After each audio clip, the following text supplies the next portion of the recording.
Hey gamers, welcome to Board Games and Beyond, where we talk about what's news and what's new in the gaming industry. I'm Rick. And I'm Natasha. And we're going to jump right into it with what's news.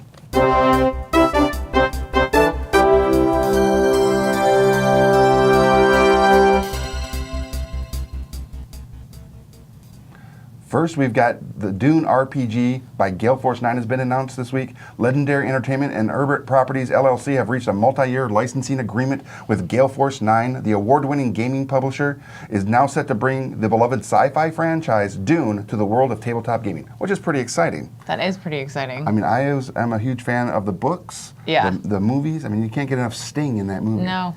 And what? Sting and Sandworms. Sting and Sandworms. And Paul Mordib. And Spice. Such a great, creepy movie. I love it. It's so good. If you want to find out more about Dune, the board game and RPG, check out www.gf9.com. So that's the Gale Force's 9's website. Or you can just follow them on Facebook or any other social media, and you can get all the good deets on that. I've got some more Power Ranger news by Renegade Games. The Kickstarter has done hugely successful in that they've hit 170% of their goal. Yeah. So it's pretty awesome. They have 3 levels, the tiers for the donations and contributing. So it's really morphin' time. Everything you need to play Power Rangers, here is the grid. And the cool part is they're offering a verified friendly local game store level. So post campaign, they'll have a survey out for you local game stores, and you can get in on that. Kickstarter.com, go ahead and find it. Power Rangers Heroes of the Grid board game. That's pretty exciting. That's pretty cool for them to offer that out. I agree, and I'm pretty excited for that Renegade Games doing so well with it.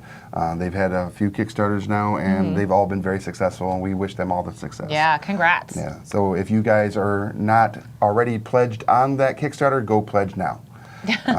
So that's it for the news this week. That was kind of a short news, but that's okay, because now let's go on and find out what's new at your local game store.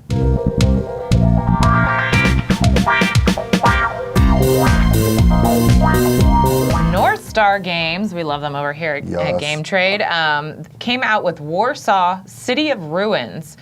In Warsaw City of Ruins, players develop a district of Warsaw in the 1600s through the present day. You can create the most bustling district while weathering the destruction of 2 world wars.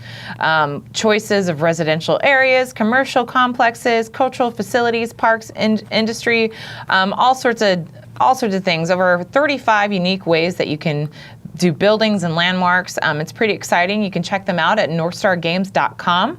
Search for Warsaw City of Ruins. I'm pretty excited. I really love their games. Every one I've played so far, I've totally enjoyed. So this should be really cool to check out. It is a lot of fun. We actually have done a video with Bruce from North Star Games where we played Warsaw City of Ruins. And if you go over to our YouTube channel, it'll be up here real soon. So go check it out. I've got Arrive by WizKids. Arrive. This is a very Cthulhu-esque game, as you can tell by the box there, where players gather in teams of 2. One is the cultist and the other a great old one. The cultist is assisting the great old one and attempting to summon them to our plane. To do this, the cultist instructs their deity with great veneration, to place an appendage on top of an Arkham landmark to complete a specific pattern. Now, this legitimately and literally is Cthulhu Twister. You have these mats that go out on the ground of all the Arkham buildings, and as you were venerating and being, oh, great old one, come to the spot that we have to get you to, and put your hand, and you can use your feet, your hands, your tentacles, your head, as different appendages to summon the great old one. Oh, nice. It's a lot of fun. And if you want to see more of that, you can go over to WizKids.com and just put in Arrive, a game of eldritch contortions to find it. And this was at Gen Con. It was very funny to watch people play it. That sounds so fun. Yeah. I could not play it because I have no need a lot of floor space. You absolutely do. And it looks like a lot of fun, and it seemed like it was a lot of fun based on the individuals that were playing it at Gen Con. So. Oh, very cool. Yeah. What else we got? My Little Scythe by Stonemaier Games. There we go. Yeah. It's a competitive, family-friendly game in which player controls 2 animal miniatures embarking upon adventure in Kingdom of Pum. In an effort to be the first to earn 4 trophies from 8 impossible categories, players take turns choosing to move, seek, or make.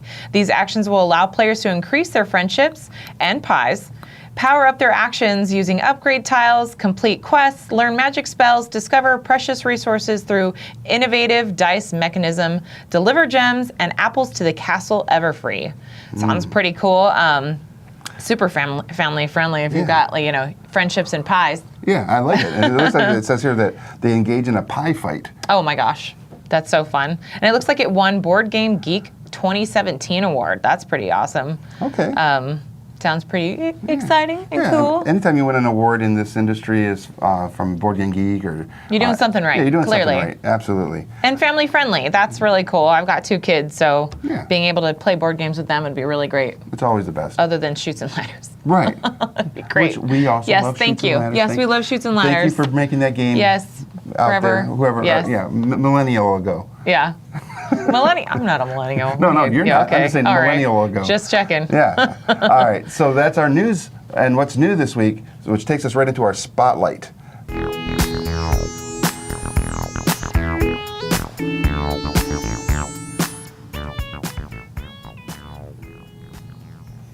All right, so while at Gen Con, our spotlights are kind of going to focus around that. We did a bunch of cool interviews, and this week's spotlight is with a friend of ours who's doing the interview, asking the questions, Tommy Simbazo, talking about kids on bikes. Check it out. Hey guys, Tommy Simbazo from Gen Con 2018, and I'm here with Chris from Hunter Books. Hi. How are you? Now we're going to talk about Kids on Bikes from Renegade Games. What can you tell me about it? Well, it's a game that's strange adventures in small towns. The idea is that you are taking on the role of kids or angsty teens or curmudgeonly adults trying to find out what's going on beneath the surface of your small town. It's creepier if it's adults on bikes. Agree or disagree? It can work. Okay. It'd be a little weird, but why aren't they having a car? Who knows? Or maybe they have motorcycles. Who knows? Maybe there's been an EMP and all the cars are gone.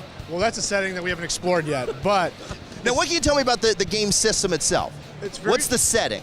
Well, the setting is basically modern times or period specific to a certain time within. It's not like too fantastic. It just has a little veneer of the fantastic. Just a little line of fantasy inside. Right.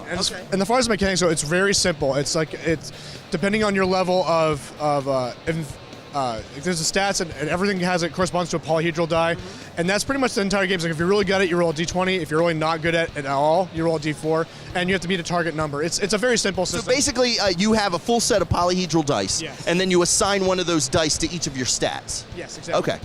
And there's small modifiers from there, but it's never more than 1 or 2. So it's very rules light. It's meant to be more of a storytelling system. In fact, the town in which you live is cooperatively built in the background. Okay, so where is it? What's the weird, deep, dark secret of this town? What's the history? Like where is it? Just basically every kind of makes up the quirks as they go, and you all take part in the storytelling experience. It's Nice, sort of like the town of Derry in It, where as the kids look further into the backstory, they see. Exactly. Yeah. That's a very good example. I'm good at good analogies. So now, are there class systems, or is it there's no class? Everything's just predetermined by what polyhedral die you put in it. Well, there's broad categories of, like I said, there's the kids, and they're kind of restricted to a certain range of abilities because kids aren't going to be driving cars all that well. No. It's practical stuff like that, but there's no class, there's no warrior or sneak. Okay, yeah. It's just like you are the kid, or you are the teen, or you are one of the couple of adults who are willing to listen to the kids about what are you saying? Haunted house? That's ridiculous. But the one guy's like, I know what you're talking about. I don't like the idea of the adult that wants to help out. I like it all. Not weird at all.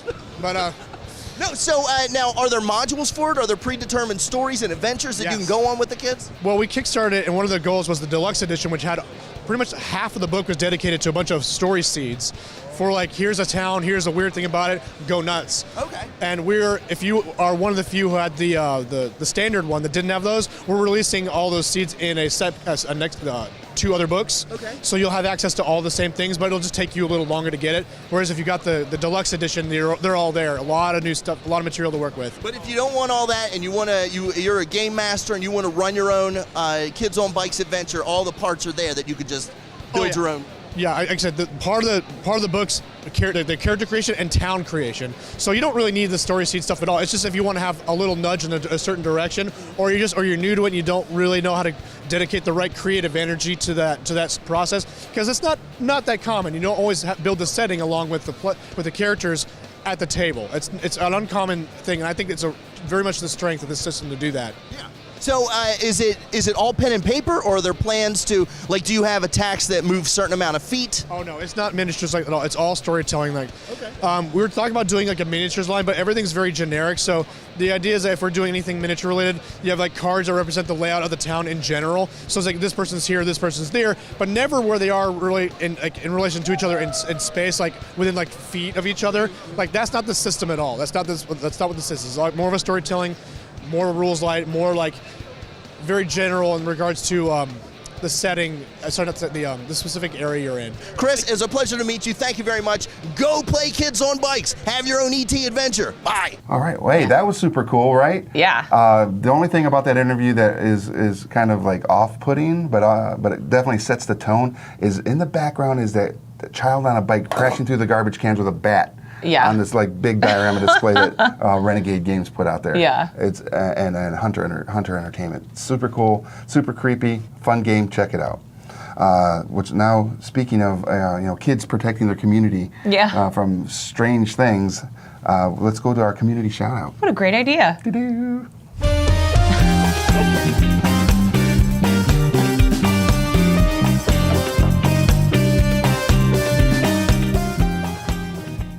All right, what's our first one here? We got LodgeCon. It's pretty cool. LodgeCon is providing a place for tabletop gaming adventurers and admirers to come together to express their passion lively in a cozy environment.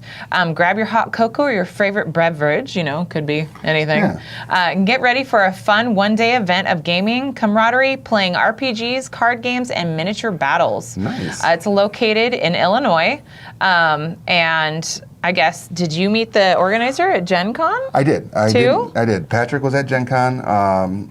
He also, kind of was like, he watches our stuff. He's like really excited. So he asked, hey, could you guys give us a shout out? And absolutely. Pat, There you go. We're going to go ahead. There and it is. There's your shout out. If you find out more, go to lodgecon.net.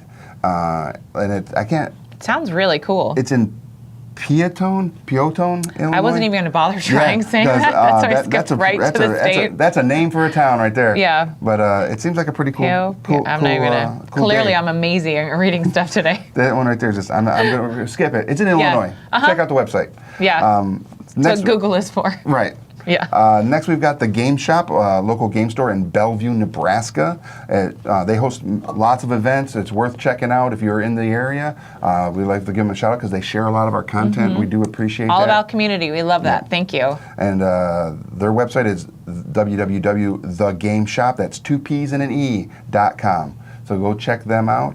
Give them a like on Facebook, and even if you're not in Nebraska, give them a like because that's likes are free. Yeah, likes are free, and it supports the community, lifts everybody up. It's a lot of fun. And speaking of community, we'd like to say thank you to all of you that watch us every week. We appreciate you coming and saying hello and being a part of our community as you allow us to be a part of yours. And what is our mantra here? Do you know? Make sure to like, subscribe, follow. That's one of our mantras. So Natasha's new, and we're gonna have to give her the breakdown.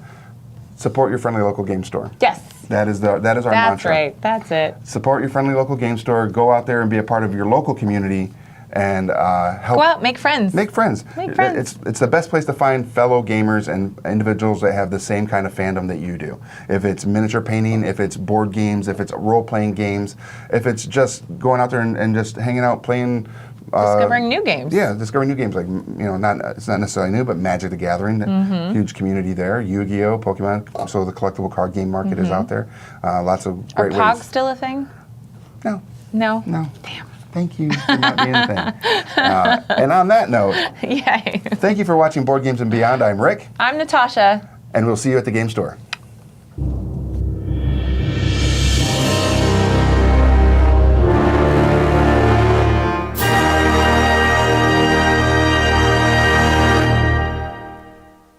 Thanks for watching Board Games and Beyond. Give this video a thumbs up and hit that subscribe button. Make sure to follow us to see all the fun things GTM is up to.